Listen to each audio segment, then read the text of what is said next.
welcome to another We Talk Chelsea podcast. Three Chelsea-loving friends united for a love of Chelsea Football Club, and it feels like Groundhog Day once again. Soon as a bit of momentum comes into play, Chelsea managed to balls it up and complete their looking like yearly loss to Brentford at Stamford Bridge, losing 2-0. Charlie, how you doing? You okay? How you feeling post Saturday lunchtime kickoff? Yeah, it's just so frustrating, isn't it? That's all I'll say is that obviously we were 3 wins on the bounce. I think if you include the Brighton League Cup victory, um, and then the Arsenal game, which looking back, there was so many positives you could take from that match, and it just felt so frustrating that you just think that we're finally maybe getting somewhere, and and again, we're back to the same old um, style of defeat. A home match, Stamford Bridge used to be a fortress. Now it's a place that teams in the bottom half of the table can pick up away wins, which is really concerning. And obviously, we'll delve into that in further detail as to why that is. But on a whole, as a whole sort of experience, it was just frustrating. If I'm being honest, very frustrating that we haven't managed to um, to use that stepping stone, if you like, to push a little bit further up. But Yeah. it is what it is. We're used to it, I think. Tem, there's a bit of a delay, by the way, viewers, with Tem today, so just bear that in mind. But Tem, what did you think of the match? I think it was something expected happening at the end of the day. The game kicked up for what I saw starting then. I just knew what was happening, and as soon as that first goal, I think we all thought the game was over, and that was it at the end of the day. You got a bit of sound issues. Might be worth just turning your camera off and then just not coming through. Yeah. We'll turn the camera off for Temba. It means you have to just deal with Charlie and Tom's, myself's weird-looking mugs. Oh, he's gone. All right, it's just me and you, Charlie. Let's go for it. We'll start with the very what did you think, mate? Same shit, different week. Let's have a look at it here. So the Chelsea 0, Brentford 2, the starting 11. And when that first starting 11 was announced, I think you and I were both quite bemused. I think we all expected Malo Gusto to start, as well as potentially Reece James. But it looks like Maurizio Pochettino lining up in the 4-2-3-1, went with Axel Disasi. It was a little bit strange to put him in that position. If I bring it up here now, I just didn't. Why do you think he decided to go for Disasi and not an out right back in favour of just go for Disasi in favour of Gusto or even Reece James? Yeah, that was probably the only thing in the starting 11 that didn't quite make sense. Obviously, there was a little bit of a shock, Enzo not playing, but that was understandable with the birth of his daughter. Is it daughter? Is it Enzo? Not quite sure, but certainly a child. And obviously Mudryk, there was something there as well. So. Yeah, I mean, I would say it was pretty much as expected under the circumstances, but yeah, the back line was a little bit strange. I actually said before the match, Silva can't surely play every match this season, and yet he has up to now. And this match just seemed as though one that we could probably afford to play with without Silva. We've got enough in reserve to play without Silva. And like you say, Gusto had been playing okay up to that point. We also had Reece James apparently available, although probably not fit enough to play the full. But apart from that, I think I was pretty satisfied, to be honest, with the starting 11. Yeah,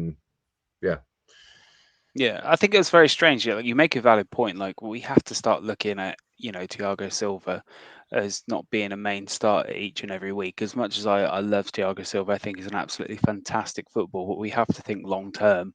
And if the long term partnership is going to be Disasi and Colwill as like the main two, this is, like you said, the perfect game to do so. I think he put Disasi in for height reasons, because I know Brentford like to spray the ball forward. I mean, look at Flecken, the Brentford goalkeeper. You know, he was taking all the free kicks from just inside Brentford's half. So he's looking to exploit the lack of height for Chelsea. And then Malo Gusto could have been the opportunity there, but you know, it's horses for courses. We're not too sure what would happen either way. I mean, Temba, when you looked at the initial starting lineup on this one, is anything that particular that took you by surprise? I mean, Noni Madueke not started for a few weeks now since I think it was the game against Wimbledon was his last start. Yeah. Were you surprised by that? Yeah, I mean, I was totally surprised by that, but at the same time, I'm not sure what's happened with Mudryk. I don't know if anyone actually knows what's happened with him. If He's got Pochettino came a out saying it. Oh, slight right. muscle injury. Okay, right. That explains it. But apart from that, yeah, Madueke coming in was a bit strange for me. But I suppose we needed another winger to start because it looked like he went with the four attackers, one striker and three behind. So yeah, it was just a bit, and obviously with Enzo having his child, I suppose he gave him the day off. So Gallagher and Caicedo again, not the best partnership. I think I don't think they complement each other quite well. So overall, I felt indifferent. I think just before I properly started watching the game, I thought just looking at that 11, we were going to lose. Um, just from previous results, from what I've seen anyway of Chelsea of recent, it just looked like that type of game where, you know, unless something special happened where we score that first goal, and I keep stressing it, we don't score that first goal. As soon as it starts getting to half time, I just think, you know what, I'm right about it, because I think every team now knows if you ride us to half time, you've got the best chance of winning, because as soon as you get that one chance, that one goal where you catch us with a lapse of concentration, or we don't focus, you know, the game's surely done and over, because we won't break teams down, and it's something Pochettino struggles with. I think we've seen it at PSG, we've seen it at Tottenham, where the teams he's actually struggled against are the ones with low blocks and, you know, hard to break down. So yeah, like I say, it just seemed like the perfect storm where we just didn't look like we were going to score. But I suppose, yeah, like I say, I don't know. I just thought we were going to lose from the get go. From when I saw those chances missed, I wasn't impressed.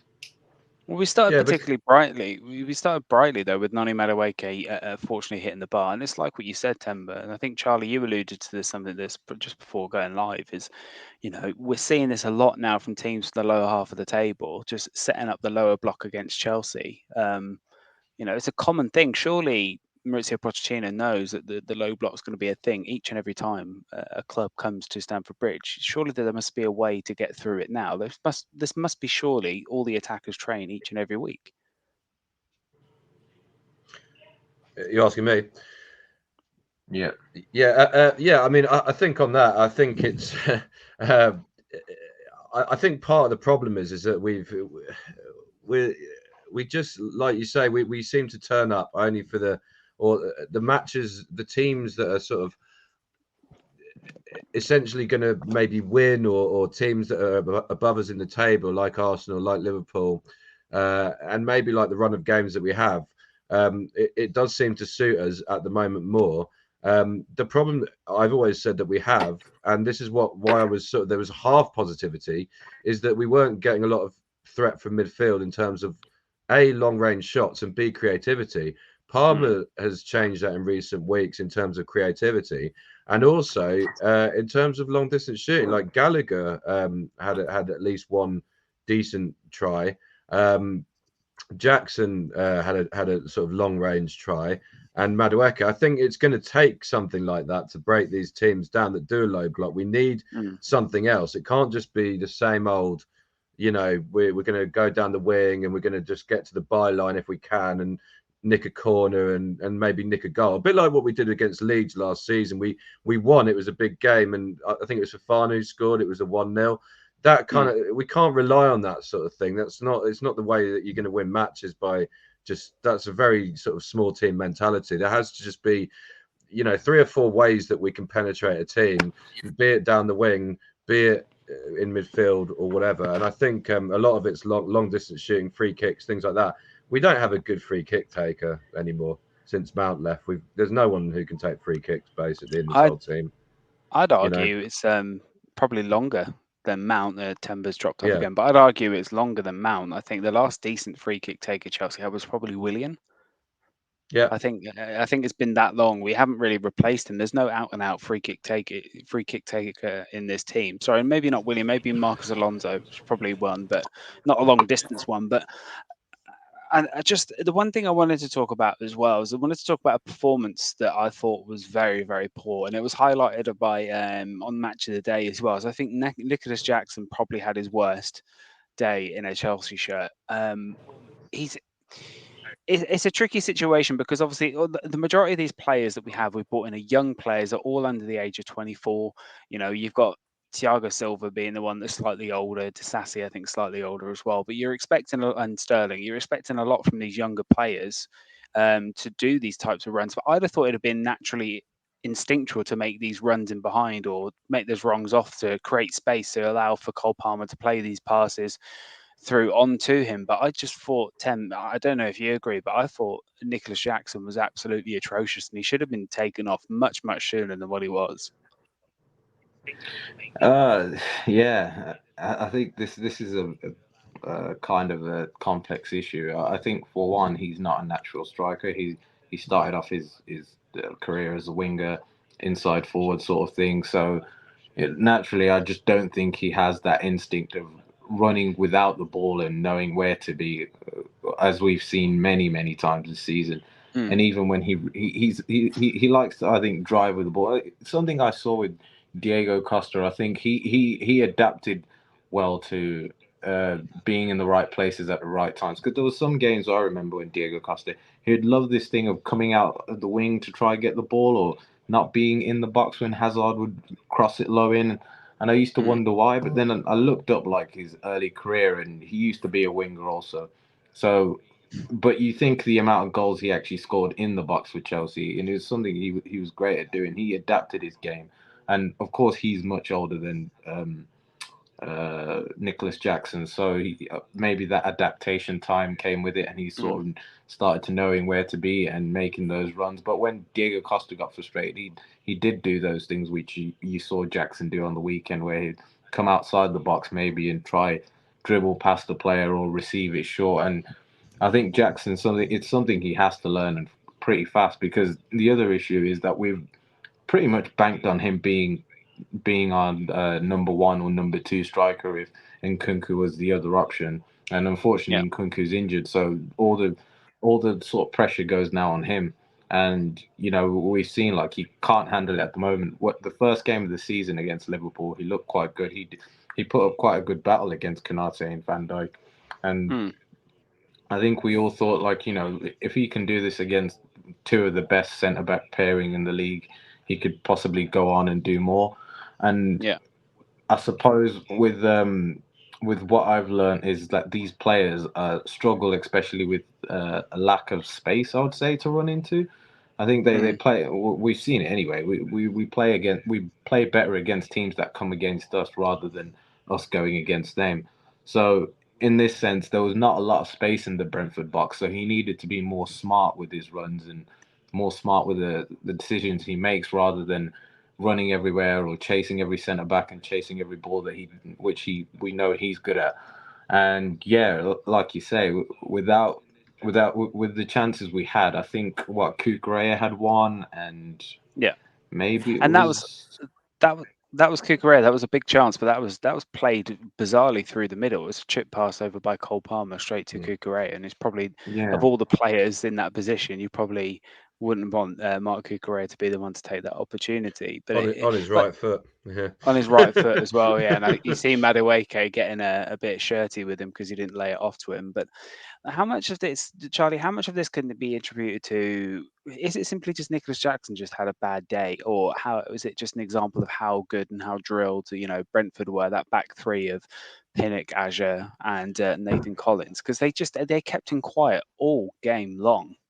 No, it's not that. I mean, Brentford are a great, well-drilled team, but because we've seen this so many times before, it's obviously a pattern now. That's what I would argue. Yes, okay.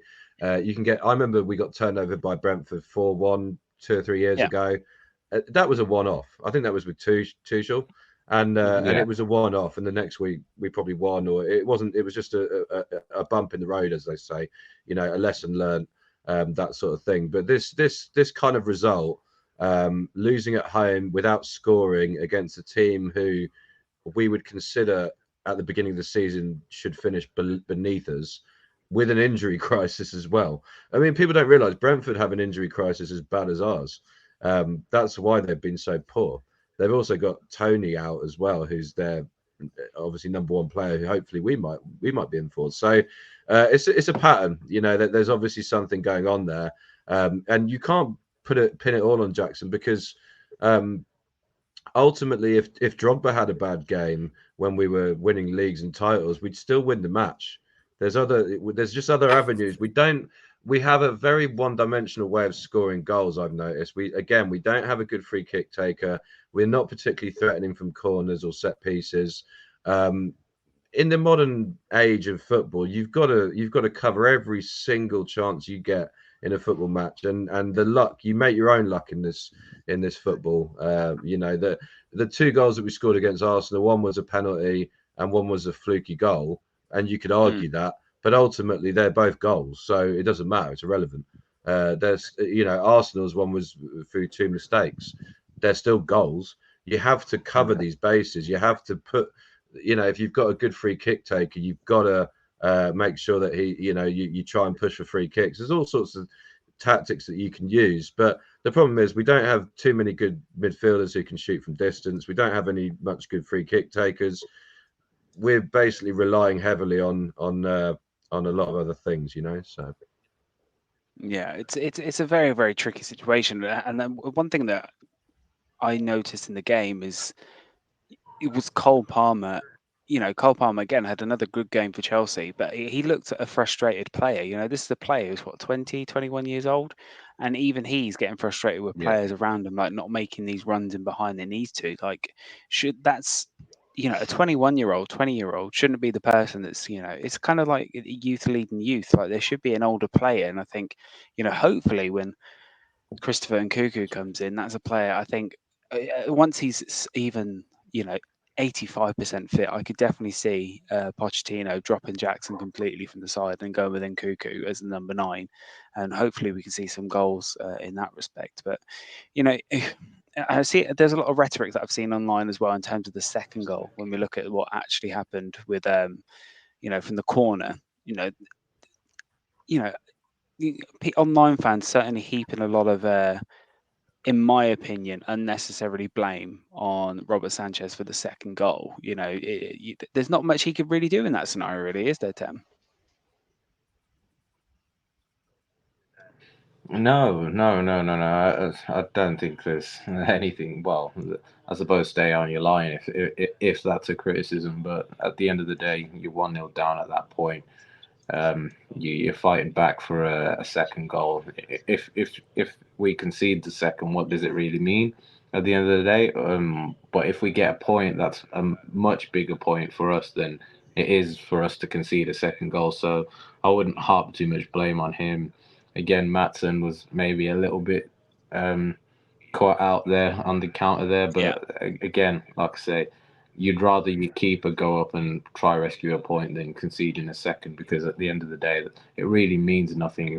Especially where we are, we need all the points we can get. Yeah, absolutely. I have to agree. I mean, Charlie, one thing I wanted to talk about as well is Mark Cucurella had another absolutely fantastic game on Chelsea's left. When Ben Chilwell is available, Do you think Ben Chilwell is going to slot back in straight away, or could you see, the renaissance of Cucurella of kind of pushing him and keeping him out of the side for a little while longer once he is fit?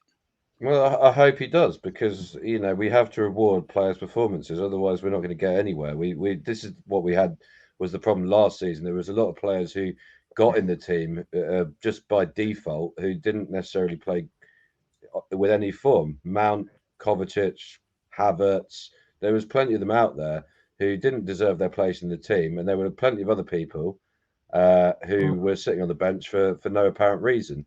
Cucurella, if he carries on his form, and I think in that first half especially, I think he tired out in the end. I think doing his job. I mean, like you say, he managed to get. He was playing as a centre forward at some parts of the first half.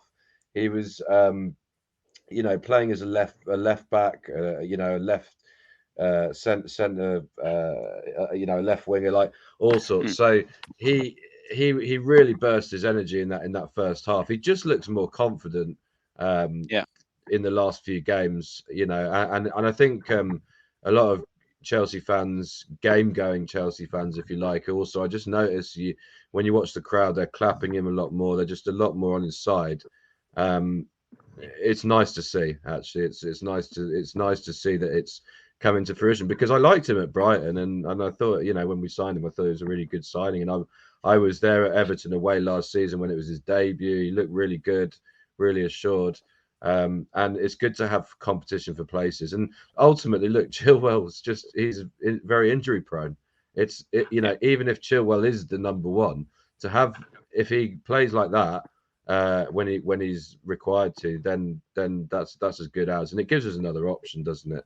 Ultimately, so that's the main thing. But yeah. I mean, before the second goal went in, Tim, I'll go back to you. Appreciate you probably having issues, but let's say you can hear me. How did Pochettino, do you think, performed at the weekend itself? I mean, we're looking at the timing of the substitutions here. Like the first substitutions, weren't until the 67th minute. You were Disasi and Madueke. I appreciate the depth in the bench probably wasn't there, but do you think he waited too long to make the change? Yeah, I don't know if you can see somewhere along the bottom there. If you scroll down a tiny bit, it shows you scroll down a bit more, I think. The momentum. Yeah, the first half in particular. Mm-hmm. No, scroll down a tiny bit more. I think it's the stats. It shows you the stats, and I just wanted to harp upon if you scroll down, scroll up, sorry, where it shows you the first half and second half. Somewhere it says there, it shows you the stats. Oh yeah. Yeah, if you see like that first half, this is what really frustrated me. If you see that first half, I think we should be ahead, looking at those stats and just looking at and this is how we lose games. This is we do this to ourselves. I don't think it's a thing of, Chelsea are so bad and Chelsea blah blah blah. We exhaust ourselves by not scoring chances because any other team you put those chances to them, I think they're 1 or 2-0 up, and it's something I harp about because it makes our performance a lot more difficult, and the game look worse when we produce stats like that for just even a half, whether it's first or second half. And we really should be putting away chances like that, because I think we're in the top 3 creators in the league in terms of chances created. Although I know stats can be a bit misleading, but it just shows you that I suppose with clinical players, like Charlie said, even if you have someone on the edge of the box who can shoot, get a deflection, it falls to a striker and he taps it in. We don't do things like that. You know exactly how to defend against us. We're gonna try and go to the byline, cross the ball in. And I think Cole Palmer, like Charlie much said, he's added us a different dimension. That clip ball that he did there, I don't think there's many players in our team who would even attempt to do anything like that. I don't know, apart from maybe Enzo. I don't think there's a player in our squad who do that, and it's just again frustrating when you see stuff like that. And then Pochettino with the subs that he makes, I suppose what could he do with the players we had left? I think Washington Yeah, unfortunately, he's never played Premier League game in his life, and if you saw from his Instagram post, he was just happy he came on at the end of the day, and he seems like he's happy to be here. But at the end of the day, it shouldn't be a situation where we're relying on him to get us back in a crucial Premier League game, a local derby, a London derby. Um, so yeah, against Spurs, if we go 1-0 down, what are we going to rely on David Washington again to try and bail us out? Yeah. I And mean, it, again, does that fall on Pochettino? I want to throw this question to you guys. Does that fall on Pochettino, or does it fall on the board, or both? I'll let you go first, Charlie. Um, one thing I will say about when we were saying about the low block and this sort of stuff, and we've seen it all before, and that there was elements of the attack, especially in the first half, that I hadn't seen before. The likes of Cucurella getting in those positions. These were obviously drilled Mm-hmm. from Pochettino. Like, we need Mm. to surprise this team in some way. Cucurella get it right in the middle there, where Jackson would normally be, and Palmer just have a bit of more of a free role. Just try and surprise them a bit, because we have been playing one dimension. It didn't work, yeah, I'll grant it. But even if you look at those stats, Tem, like first half, it's still less than one xg. Okay, yeah, we had a lot of shots, but in terms of shots on target, big chances won. I'm guessing that was Cucurella. That's it. That's all we've had. Yeah. Like, so it wasn't. A lot of people are like, oh yeah, if we had a striker, we not really, because strikers miss big chances. Haaland misses big chances every match. He just gets in those positions more. But I don't think it's. I think the first half was good, but Mm-hmm. that was the biggest thing that I would say with what we did at half time, and I alluded it to you on the group. Like, there's no one on that bench who can influence that game. If we're 1-0 down, what are we Mm. throwing on? Reece James is probably the only person that has any sort of influence on that game, and he's just coming back from injury. And Yeah. apart from that, Yeah. there was nothing there. So that's kind of the issue. I don't know how much to blame Poch, to be honest. I don't blame him too much, See, if I'm being honest, I, because yeah. we've had how many managers now since Tuchel, and none of them have been able to do any better. So Yeah, I mean, in my opinion, you can't blame Pochettino in this scenario. You just can't. He can only play the hand that has been dealt to him, and it rests highly with the board itself. We said all through the summer, every single Chelsea fan has been crying out for a striker, and we obviously thought that Lukaku was going to be the one that was going to do that a couple of seasons back, but unfortunately, this didn't work out. But we all thought that we needed a striker, and we're still here. Nearly what, since the interview happened, I think it was like December 2021 or something like that. We're like, okay, well, we need to get a new striker. It's been nearly 2 years and we're still talking about how we need a striker. We still need a person that's going to put balls in the back of the net. It's going to take those chances, like you said, Charlie. Um, it rests solely with the board. Like, they've invested a lot of money, but they've invested money in areas where I don't think we really need to invest in. If you look at players like Romeo Lavia, 55 million, we could have put 55 million towards a striker instead. Like, we didn't need to get Lavia in, but Mm-hmm. we brought Lavia in. It could work out fantastically. We didn't need to bring in Ugo Chukwe, but we did. But there's other areas we should have invested in before we were just trying to get any, young under 23 player that we possibly could. It rests solely with the board, and come January time, they've got a lot of, there's chances are we could miss out on Europe again. Like, I don't think any of us yeah, expected we us to get will. top Yeah. four. Like, I don't think any of us expected this, but we, with our positive hats on, we were thinking, okay, even if we can get to Europa League or Conference League or something along those lines, doesn't matter how we do it. Like, if we win, the League Cup, we get into the Europa League. That'd be fantastic, wouldn't it? But I don't think any of us can see us potentially challenging for Europe. We're only 11th on goal difference. I know it's very relatively early days, but let's kind of evaluate it now, though, Charlie, because we're over 25% of the season, way into the season already. We're fast approaching. We're in the midst of our really difficult fixtures at the moment now. What does Pochettino focus on now? Is it simply just trying to steady the ship, or should he think, do you know what, we need to really proper push for these cups to kind of get us an outside chance to get into Europe? I think after Saturday, it's fairly obvious we're probably not going to get into Europe. The other thing is as well, the teams around us are playing okay. Aston Villa look pretty tasty. The top four is, in my opinion, pretty much decided. I think it'll be Tottenham, Arsenal, City, Liverpool in, probably not in that order, but in some order. And then, there's other teams around Villa, Brighton, teams ahead of us that are better than us, basically. Obviously, we're running into this fixture list. I mean, I will say one thing is that this fixture list might not be bad for us in the sense that, again, teams that play to us, we tend to do better against. I don't think, for example, on Monday we're playing Tottenham, obviously, who are top of the league. I don't think we'll go there and lose 5-0. I really don't. I just don't think. I think defensively we're fairly sound. Wow. No, I don't. I just don't. I don't think we'll win, but I just don't think we'll lose 5-0 either. I think it'll be, we might lose 2-0 or something like we did last season.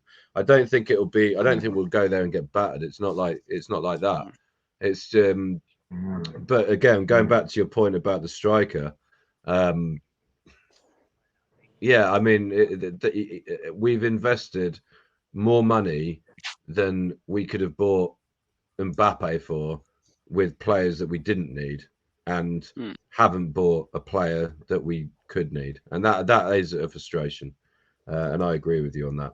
So we got to come up here. So Dale saying you don't blame Pochettino is crazy. It's not all his fault, but for a manager to be supposedly good with young players, unless you're telling me Poch isn't the guy you perceive him to be. I mean, yeah, historically he's good with young players, but he's also playing with the young players that wouldn't be considered the first choice either. Does that make sense?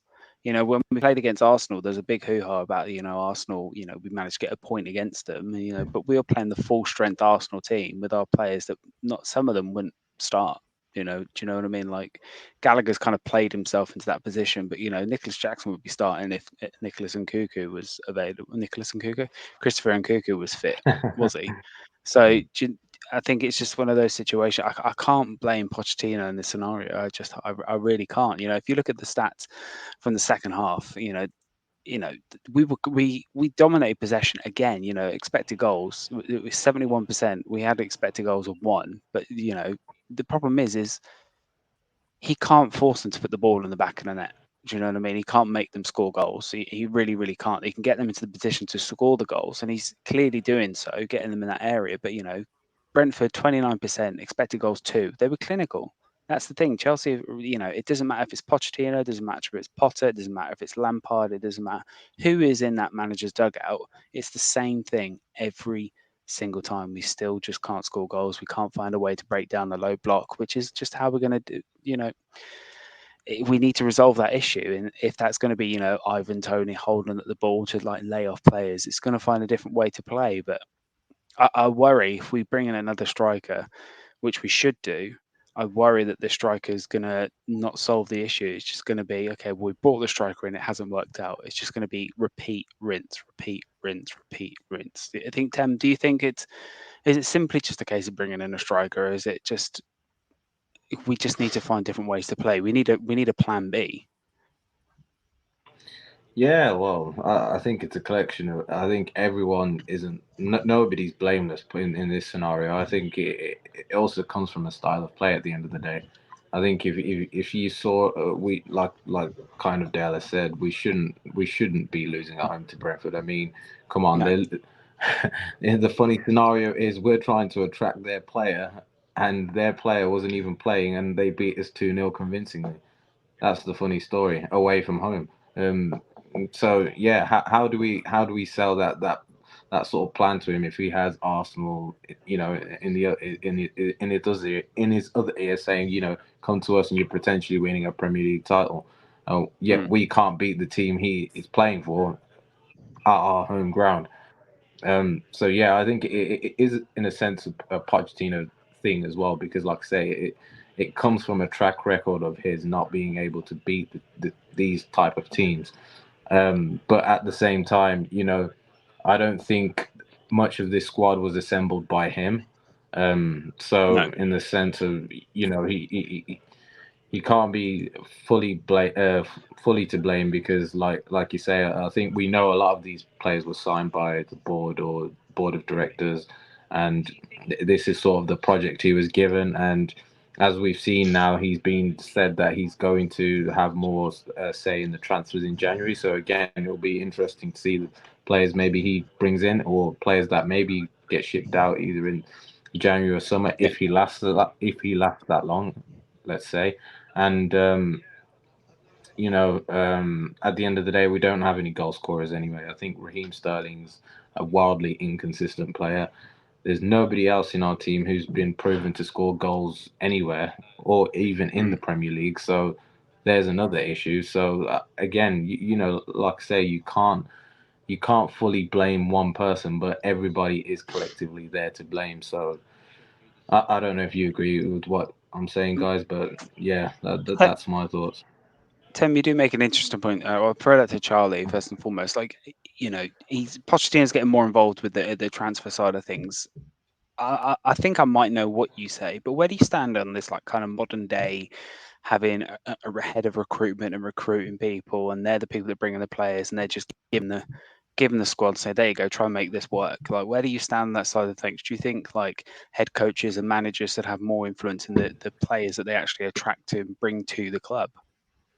Well, yeah, I mean, in general, they probably should. But of course, it's probably been one of the reasons why a lot of managers have argued with owners over the years. And that's probably one of the reasons why they just have a separate department now. And that's kind of, they kind of have to swallow that, because no matter what club they go to, it's the same deal. So, you're getting paid 5-6 million quid a year. You've got to accept the fact that, and every club does it. It's not, I mean, I can't name one Premiership club where the manager has a budget and literally just Championship manager style just goes and picks the players he wants. It doesn't happen. He might, he might say, he might have some sort of influence. He might say, "Oh, I need a goalkeeper, I need a midfielder, I need a striker," which is what we've been saying all summer. We got none of them, basically. I mean, we got midfield. We got loads of midfielders. In fact, we got three midfielders. We didn't goalkeeper. We've got 2 goalies. We've got, yeah. I mean, I wouldn't say it's the goalkeeper yet. I mean, it might be the goalkeeper, but I'm not 100% convinced yet. But best of luck. But we certainly didn't get the striker, did we? And yet we've been asking for this for a long time. The problem with the striker, and this is what I keep coming back to, is whoever the striker is going to basically have the amount of pressure that guy is going to have on his head. He's going to have to come for the money. It's like any job, right? If you've got a job that's high pressured, the only reason you're doing it is for money. You don't go and do a job like, you wouldn't run Amazon, for example, if they weren't paying you well, because you're going to have a heart. You're only going to be able to do it for a few years before you have a heart attack. Do you know what I mean? Like that's the way I look at it. So whoever takes on this job as the striker, or whatever we're going to say, he has to be confident in himself, and B, understand that we are relying on this guy, a bit like Lukaku when he came in. We were relying on him. He was the last ingredient in the recipe, if you like, and we really believed that once we got him, it was world domination. Actually, it went the other way, and I just think with the strikers, we can get it. So we've seen over the years, it's cursed almost, Chelsea, with number 9s or strikers or whatever. We've got to be so careful. And what happens if he gets injured? Then what have we got? We've got Jackson again. I mean, if you look at Man City, they've been without De Bruyne most of the season. They're still nearly top. They're still probably going to at least challenge heavily for the league title this season, if not win it, and the Champions League, and probably the FA. They could potentially win the treble again. That's not against the question. They've had Haaland out for periods. They had Rodri out for a few games. Okay, they lost those games, I'll grant it. But they seem to. It doesn't matter who's out. They seem to be able to do that. If you're saying to me now that Chelsea, if we get one striker, that's it. We're going to win every. I don't think so. I still don't. There's other things going on there. We're still not quite good enough on all areas of the pitch. Not just the striker. It's just that's the weak point in a bad team at the moment, if that makes sense. I mean, I get it, but also at the same time, I don't think it is that is the weak point, and I genuinely don't think we need strengthening in defence. I don't think we need strengthening in midfield really currently at the moment. I think the areas that we need to look at is the striker and also that right winger side situation, because I don't. It's still relatively early days, but I'm not seeing it with Madueke. I'm starting to see elements with Mudryk, elements. I will admit, I'm seeing a little bit to him. But Madueke, I'm not seeing it just quite yet. I mean, it could be all resolved, and Kuku's due to return to the first team setup, and it could be available for selection by middle of November. So it could be a couple of weeks. He could be available for what's the game after Spurs? So it could even be the game after. Is it City? Yeah, City or yeah. I mean, it's a horrible He, run of fixtures, whatever it is. Yeah. He could be even if it be made available then, like even to make an appearance on the bench, which will bring a big massive boost. And then he's got the run of games, and then December as well before the club needs to make a decision of okay, what if Nkuku's not going to be ready? We've got to go into the market. And is that player that's going to be? I mean, for me, Tem, you could tell me otherwise, but it's got to be if we do go in, it's got to be Toney. It's the only other option I can see. The problem is Toney is a commodity right now. I think Ivan Toney can command where he wants to go at this moment of time, because you look at Arsenal, Gabriel Jesus is injured as well, so they need a striker. They've got Eddie Nketiah, who's relatively seen as like the second string option, but he just banged in a hat trick at the weekend. Is Chelsea even stand a chance of getting Ivan Toney, or do we need to look elsewhere? Are we looking again at a player that's not quite hit the heights in the Premier League, and we've got to look for abroad and kind of hope that this player is going to score goals? Well, I think you get Tony at Chelsea, and you probably get us challenging for top seven, and that's being kind because I think he does elevate our games, but game. But you've got to think of everyone else, even just above us at the moment. Hmm. You look at your West Hams, you look at your Villas, you look at your Brightons, you look at just outside of that top six, top five. I think they are the teams we are at the moment aspiring to get to. I mean, look at, like I say, Aston Villa's turnaround and their They're current form. flying. Every game just seems to be a win, win, win, win, win, win. And it sort of just reminds me of how we were under Thomas Tuchel. He's had the same effect on for them, I suppose, where it's just a winning mentality thing now. Every game, you can see them scoring. I get notifications for all Premier League games. I like to see these scoring patterns, and it's something that really frustrates me. I always say you'll see them 1-0 up within 30, 40 minutes of the game, 1-0 up, 1-0 up. And Yeah. that sort of changes dynamic of the game where the other team has to come out and play now. You can play into their hands. You can sort of lure them in, counter attack, 2-0 up, game over, finish, done. And yeah, like I say, maybe it's a lack of experience from us. Maybe it's a lack of clinical finishing. That's where we'll need someone like Toney to ease off that pressure and get us a goal early on, so we can maybe start playing this slow, mundane football, or patient build up where we sort of tire our opponents out or draw them out a bit more to because we have seen we are good with space. We are good with space. So again, it's crucial we get that first goal. So maybe Tony is that answer. I don't know. But I don't like teams that are heavily reliant on the striker. I think we've seen it, especially in Liverpool over the years and early 2000s, late 2000s, where they all their play was focused on just playing to the striker. You've seen it with they had Torres, they had Fowler, Owen, players like that, where they literally they set their game plan to play for their striker, and it was nothing else except getting the very best. And that's why you've seen so many strikers do well at Liverpool, because that's the way they've always played, I suppose, to get the best out of their striker. And I think with Chelsea, it's always been like you need to be multifaceted to play for Chelsea. You need to.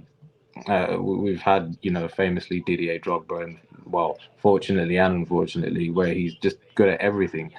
And Diego Costa was pretty similar, where he was good at most things as well. So we built upon that, of, having a striker who can do a lot of things that good. And right now we're seeing strikers who maybe are good at one or two things. We've seen it with Tammy.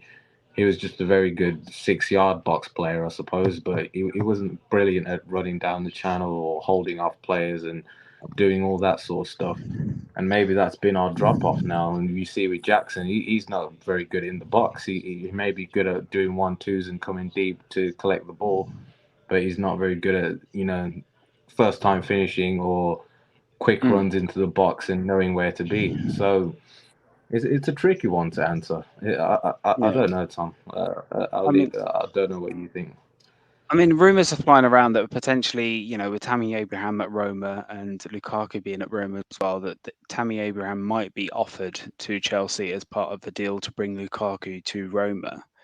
But to me, that kind of stems a little bit. Maybe it's me, Charlie. Maybe I've got my rose-tinted glasses on. You could probably tell me if I do. But he kind of left unceremoniously. I think it left too before his time. He's averaging 1 in 3 in Serie A. He's got a really good proven goal scoring record. He can do it in the Premier League. But if the option's not there to get Toney or Osimhen or waiting for Nkunku, I feel like even if we got Nkunku back fully fit, having Tammy Abraham back is a much better option to have in that location than Nicolas Jackson. Would you agree?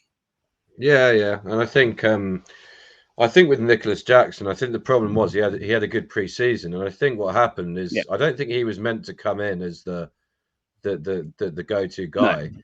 but I think because he had a good pre-season and because he started the season okay before the transfer window ended, I think most fans were kind of on side at that point.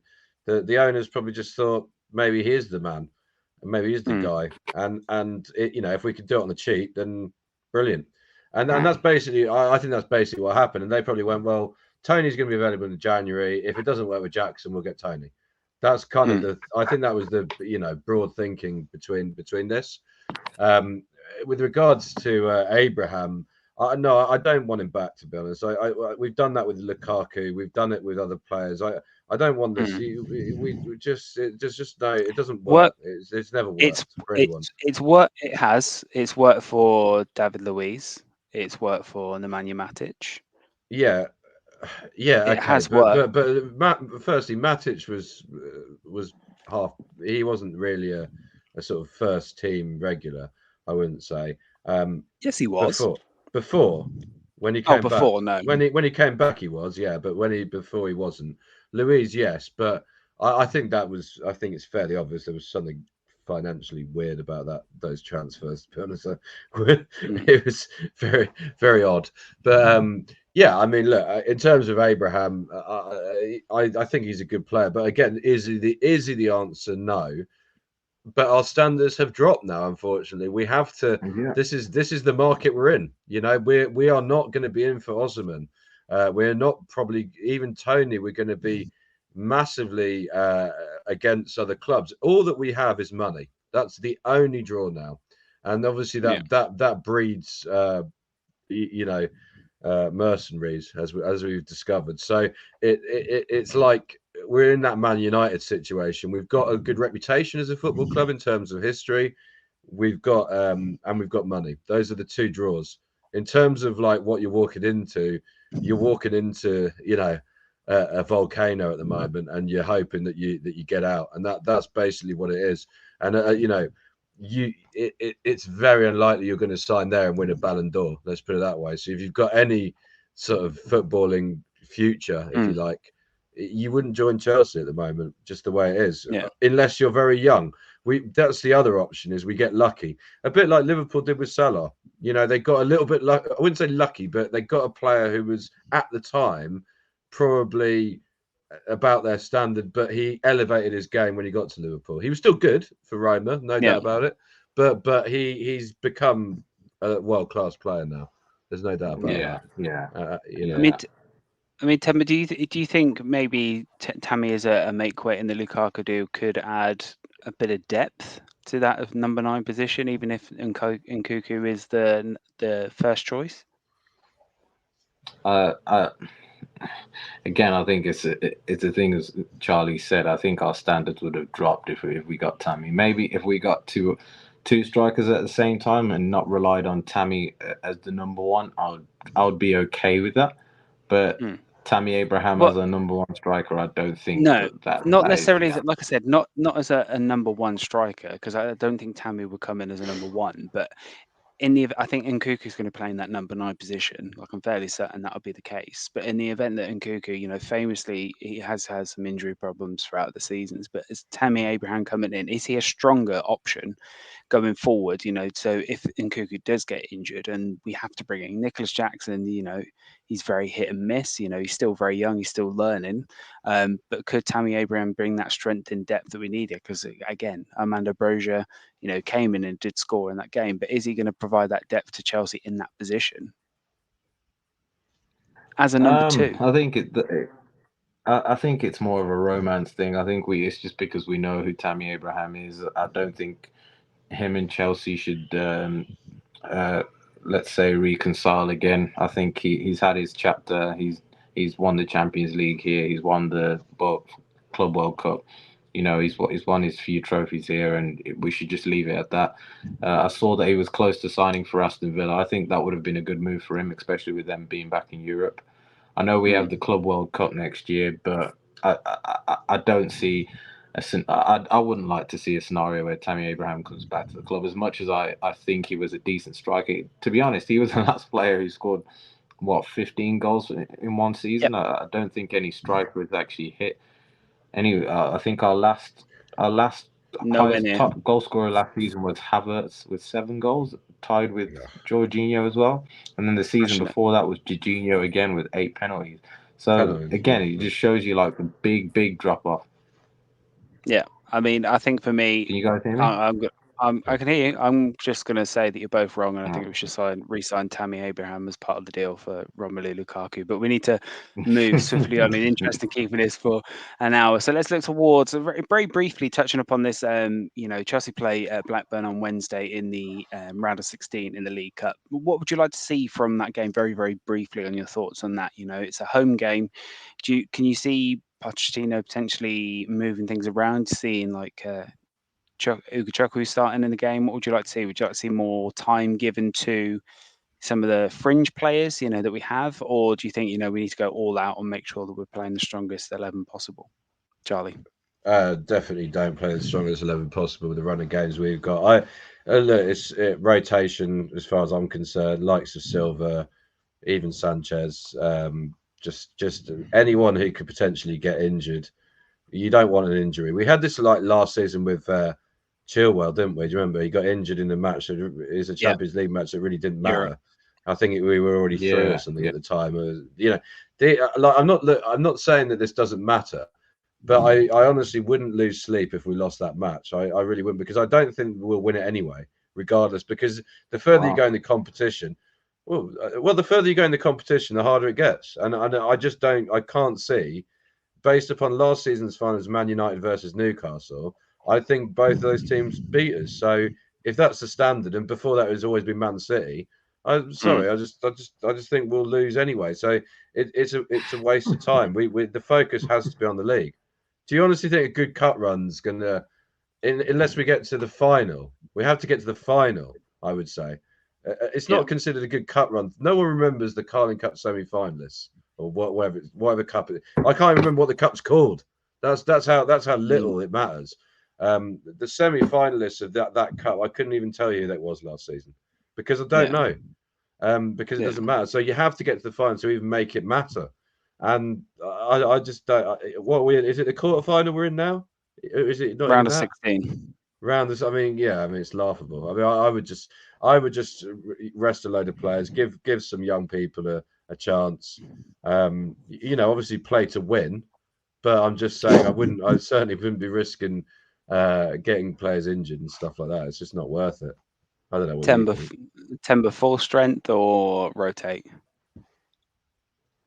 A bit of both. I think we could win this game without a full 11. I think a couple of changes I would do, but I would keep some strong players in that 11, because I think, unlike Charlie, I actually do think we have a very good chance of getting into the final. If you look at the other draws, I think West Ham play Arsenal, Man United play Newcastle, Man City are out.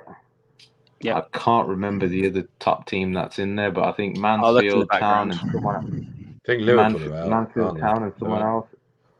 Yeah, I think Liverpool might be the only other one. So if we get a good draw in the last 8, we're in the last 4, Tottenham are and out. therefore if you Definitely. and if you They see lost. if you saw us last season when we played, what was it, Dortmund at home, we can pull out a one-off performance like that. I think in the league we'll struggle against, to do that 38 games throughout, but on a one-off game, I would back us to beat anyone at home. I Well, think I think think we could do that, and it's something I think these players sort of need, just some sort of confidence, and a cup like this would be perfect. If even if we got to the final and lost, it just shows to them at least we can get to that level and we're good enough to compete with the others. And I think it's something you need to kind of instill with young players, and especially with us right now. I think confidence is probably at all-time low at the end of games. When you see, oh, it's frustration and we lost that game, but yeah, performance may be good, but results are all that matter. And in a cup game, it's all about result. You can't play well in a cup and not get anything from it or look upon the next game, because it's next season at the end of the day. So I think we really need this, and I think we could do it if we get the right draw. We're just I'm not saying we'll not good. beat We're anyone. just not good enough, are we? Let's face it. Without, I mean, we we're could. 11th in the league. I mean, people forget this. We are not good. It's not like we're good enough to get to the We're final not. anyway. Even if we want to, Newcastle came second last season, right? In this Yeah, competition, and they lost in the final against Man yeah. United, right? And Newcastle now are in the Who are good. Champions League. And they are good, and they're flying, and they're probably going to get top 4 this season, right? Again. Are Man United good? Man United aren't No, good. no, not anymore. No, and they weren't. But last season, I thought they were okay. I thought they were getting somewhere. To be fair, I thought It's they were just getting it's a Yeah, somewhere. trick.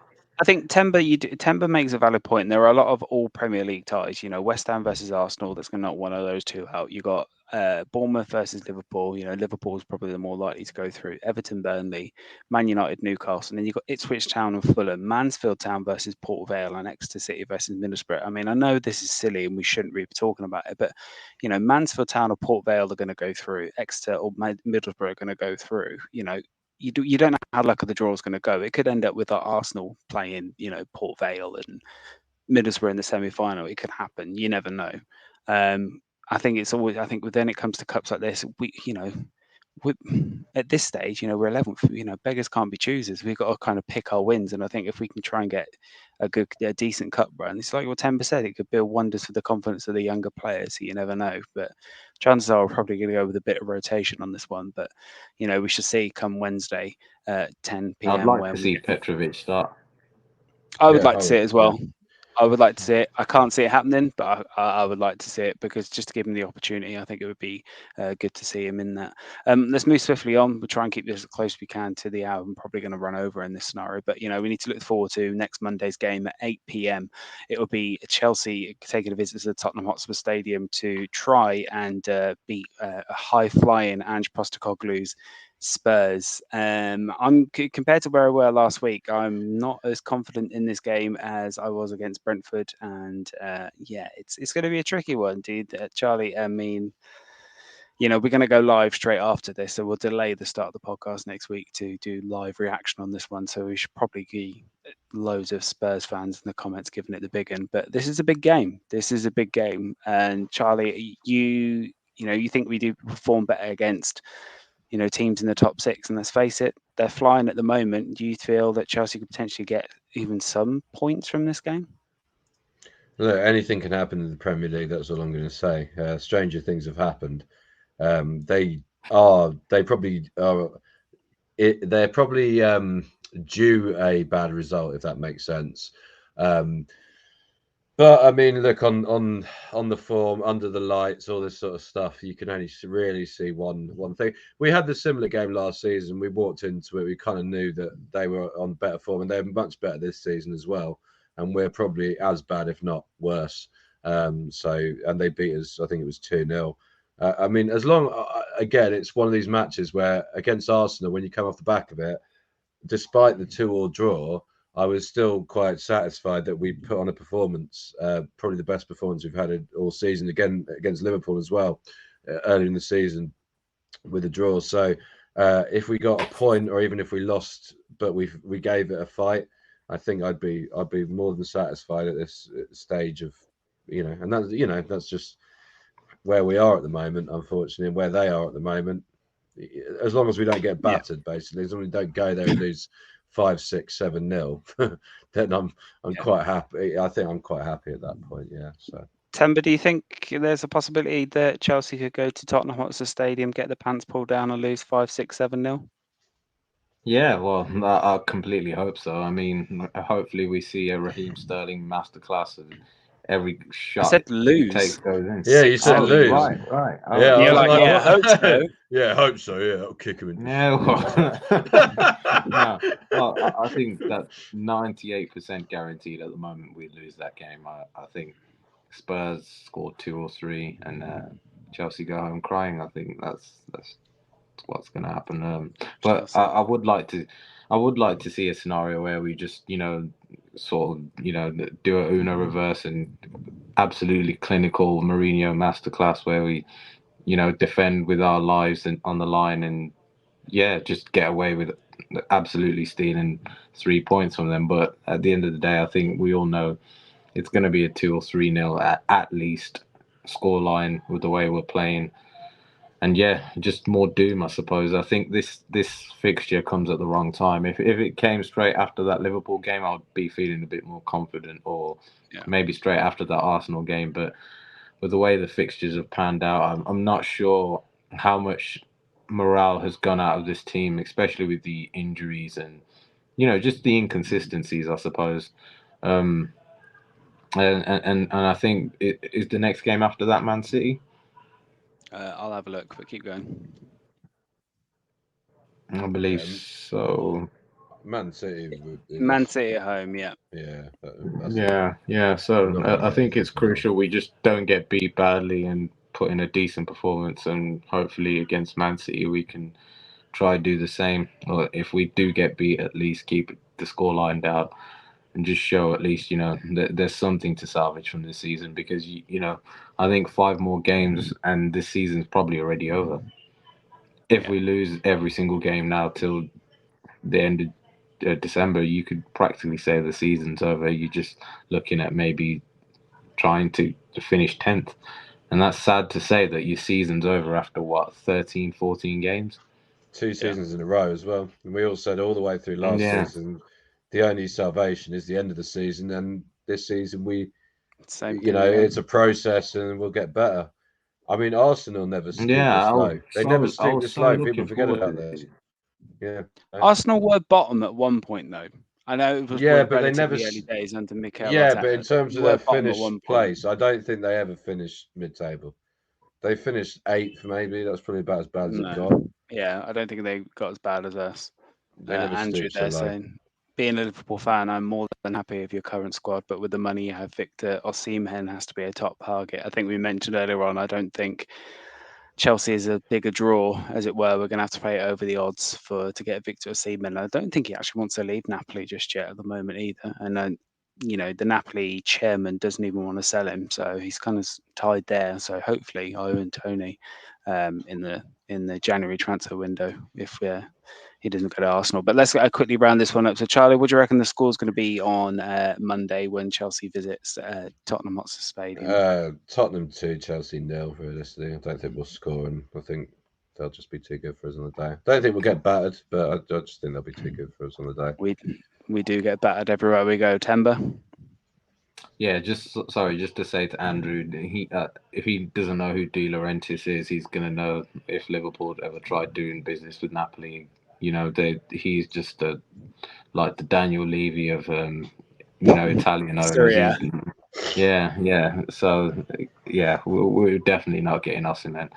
About the scoreline, 3-0 Spurs, unfortunately. Yeah, I'm going to go wildly optimistic, and I'm going to say I'm going to go score draw. I'm going to do that. I'm not going to give actually a thing. I'm going to say score draw. I don't think we'll score an open play though. I think it's probably going to be some sort of penalty or some sort of nonsense. But yeah, we shall see what happens in that scenario. We will be live next Monday. Usually we do these at 9:30, the We Talk Chelsea podcast, but we'll be live straight after the game at 10 p.m. Knowing this, chances are that the extra time, not extra time, but injury time that goes into that scenario. We do this. If you have found this this evening, make sure you hit that subscribe button. It really, really helps us. We want to do that. We've been live on TKS TV. You can hit that at youtube.com/We Talk Chelsea podcast. We'll be back next Monday at 10 p.m. We will speak to you next week. Up the Chelsea. Chelsea. Peace.